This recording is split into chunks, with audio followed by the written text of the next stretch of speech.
देश बहुत चिंतित है।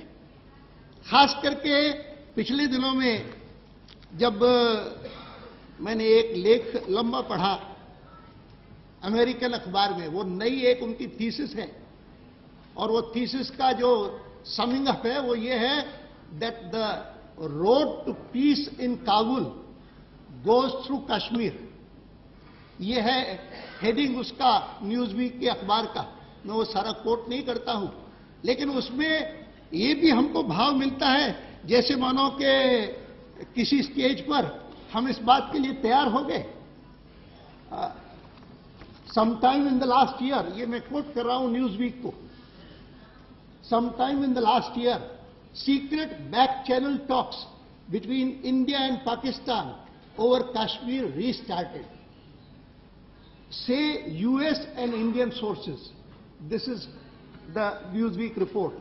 The countries were reportedly on the verge of a breakthrough when Musharraf was ousted in August 2008. Then the Mumbai terror attacks that November badly frayed relations. For negotiations to resume now would represent a huge boon for the region. ये उनके अखबार ने लिखा है।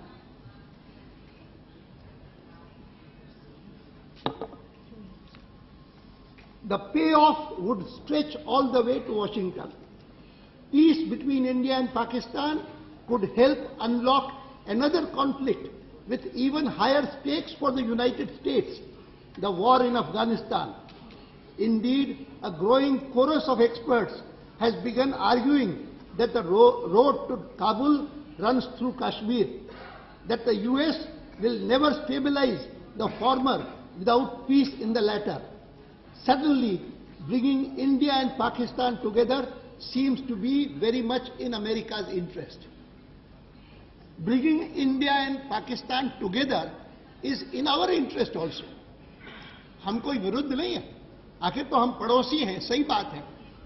लेकिन पड़ोसी होते हुए भी ये पड़ोसी वाली बात अभी SM कृष्णा ने कही कि can we forget that we are neighbours? No, we can not forget. Vajpayee ji ने अनेक बार दूसरे ढंग से कहा कि हम अपना इतिहास तो बदल सकते हैं लेकिन भूगोल नहीं बदल सकते, ज्योग्राफी नहीं बदल सकते, ये हम जानते हैं। लेकिन ये भी ज्योग्राफी है कि हमारे पड़ोसी हैं वो, इसीलिए क्रॉस बॉर्डर टेररिज्म होता है, इसको भी भूल नहीं सकते। और इसीलिए मेरा निवेदन आपसे है कि हम देश का इंटरेस्ट सबसे पहले देखें। भारत और पाकिस्तान मित्र बने, उनका सौहार्द हो, हम चाहेंगे, सभी चाहेंगे, हर एक चाहता है। जिस समय आगरा में उनको निमंत्रण दिया था उससे पहले कारगिल हुआ था, फिर भी निमंत्रण दिया था, हम ही चाहते थे मित्रता हो। लेकिन जब उन्होंने कहा कि आतंकवाद है ही नहीं, बात ही नहीं, तो हमने कहा फिर जाइए आप वापस। जब उन्होंने माना तब हमने उसकी बात मानी। अब पिछले दिनों में और तो छोड़िए, लेकिन हमारे अपने नेता क्या कहते हैं, हमारे नहीं सेना के प्रमुख,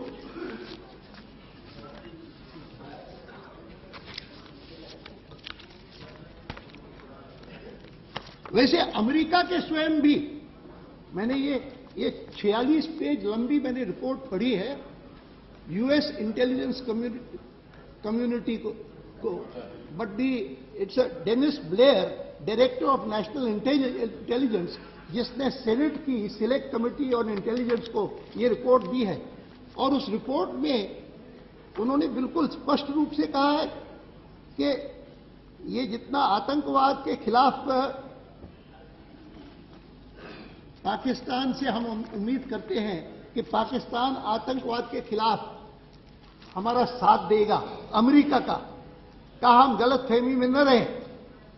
वो उन्होंने कहा है कि पाकिस्तान का कहना है कि जो आतंकवादी आउटफिट्स पाकिस्तान के खिलाफ हैं, उन्हीं के खिलाफ हम एक्शन लेंगे और उसे हमारा कोई सरोकार नहीं। तालिबान का भी हम साथ ही देंगे। और इतना ही नहीं तो आगे चल करके उन्होंने स्पष्ट रूप से कहा है कि